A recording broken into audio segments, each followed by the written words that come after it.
अस्सलामुअलैकुम वरहमतुल्लाह। मैं हूँ कारी अहमद अली मेहरवी और आप देख रहे हैं मेरा यूट्यूब चैनल आसान तालीम कुरान।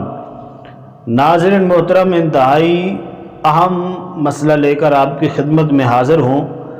जैसा कि आपने थंबनेल पे पढ़ा है कि कुर्बानी का जानवर कैसा होना चाहिए और किस जानवर की कुर्बानी अफजल है। तो हज़रत नबी अकरम सल्लल्लाहु अलैहि वसल्लम ने फरमाया कि कुर्बानी का जानवर कीमती हो और मोटा हो, सेहतमंद हो। आप यूँ समझिए, एक जानवर आप लेते हैं, उसकी कीमत है 1,00,000 रुपए।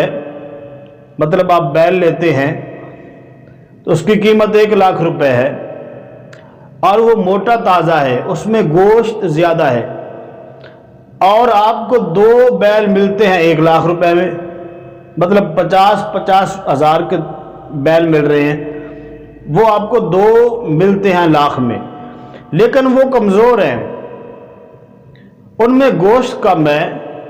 तो अफजल ये है कि वो जो एक है जिसमें गोश्त ज़्यादा है और सेहतमंद है, उसकी कुर्बानी की जाए।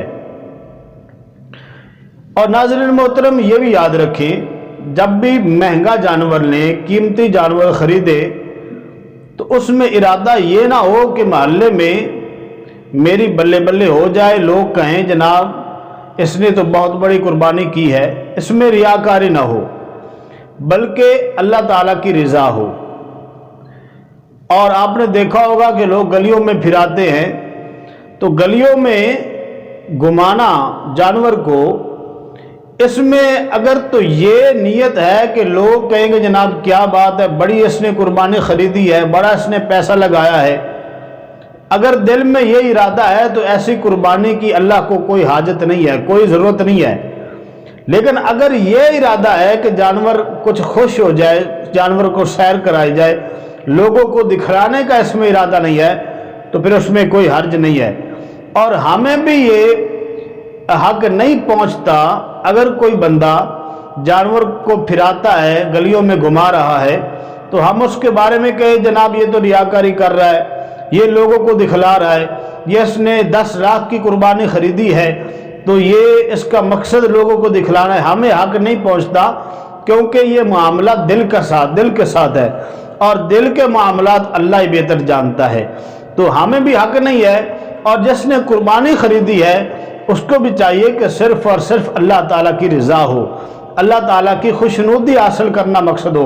कुरान पाक में आता है, लन यनालल्लाह लुहूमुहा वला दिमाउहा वलाकिन यनालुहु तक़वा मिनकुम। हरगिज़ नहीं पहुँचता इसका गोश्त और इसका खून अल्लाह के पास, तो क्या पहुँचता है? फरमाया वलाकिन यनालुहु तक़वा मिनकुम, तुम्हारा तक़वा अल्लाह के पास पहुँचता है। तो अब आपको समझ आ गई, कुर्बानी का जानवर अफजल वो है जिसकी कीमत भी ज़्यादा हो, जो मोटा ताज़ा हो और गोश्त भी ज़्यादा हो। और कुर्बानी का जानवर कैसा होना चाहिए? तो ऐबों से पाक हो, जो शराइत है वो पूरी होनी चाहिए। कौन कौन सी ऐब है, इस पर मैंने वीडियो बनाई थी, तो उसका लिंक भी मैं इसी वीडियो की डिस्क्रिप्शन में दे दूंगा, तो वो भी आप देखना चाहें तो देख सकते हैं। तो याद रखिए, जानवर कीमती हो, मोटा ताज़ा हो, गोश्त ज़्यादा हो, उसमें अल्लाह ताला की रज़ा हो, इखलास हो, तकवा हो, रियाकारी ना हो और उसमें दिखलावा ना हो। तो अल्लाह करीम हमारी कुर्बानियों को कबूल फरमाए। अगर वीडियो आपको अच्छी लगी हो तो लाइक कर दें। चैनल पर नए हैं तो नीचे सुर्ख रंग में सब्सक्राइब लिखा हुआ है, उसको दबा के हमारे साथ शामिल हो जाए। नई वीडियो तक कारी अहमद अली मेहरवी को इजाज़त दीजिए। अस्सलामु अलैकुम वरहमतुल्लाहि वबरकातुहू।